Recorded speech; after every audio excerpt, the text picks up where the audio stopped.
Welcome to Becoming a Resonance Healer. My name is Gadu. Thank you so much for joining us.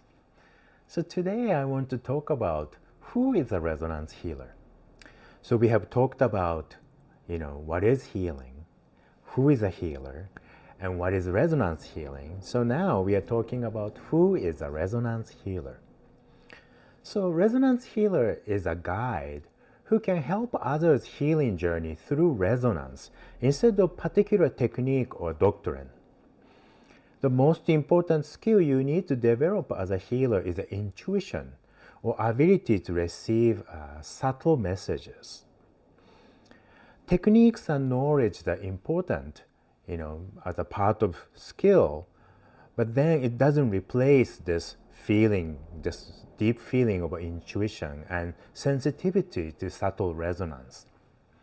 So in Resonance Healers technique, the training program, we use Doshin resonance technique to focus on developing this particular skill.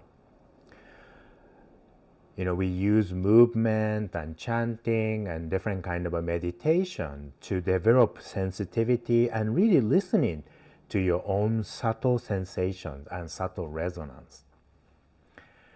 So when you develop this skill, you can use any type of healing technique or healing language.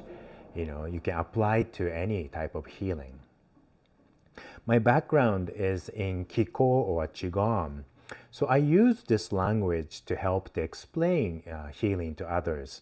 I found this language to be very logical and very constructive, so easy for people to understand. But it doesn't have to be this. I'm just using the language that I have, to help to explain to people. And once you resonate with certain practice, you can stay with it long enough so you absorb all the things you need.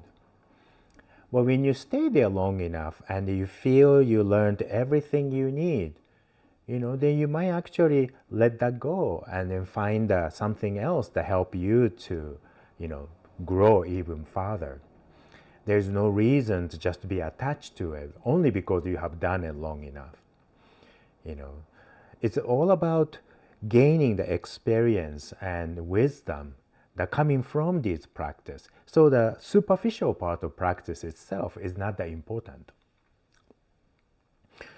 So really, resonance healing is about how you can resonate with everything around us and let the feeling of a resonance to guide us.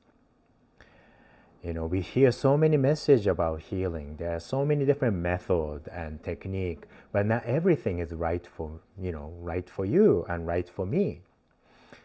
So by developing this sensitivity and really listening to what you need, and for as a healer, listening to what this person needs, that's how you can actually conduct healing. So you can use any kind of a tool that are available. Sometimes I use Buddhist philosophy, and sometimes I use Taoist ideas. All these different techniques and ideas that I picked up from different places. And you can use all that as long as your purpose is to help others to heal. Help to guide the person's healing journey. And that's what resonance healer is. And this is what, we are going to talk more about it.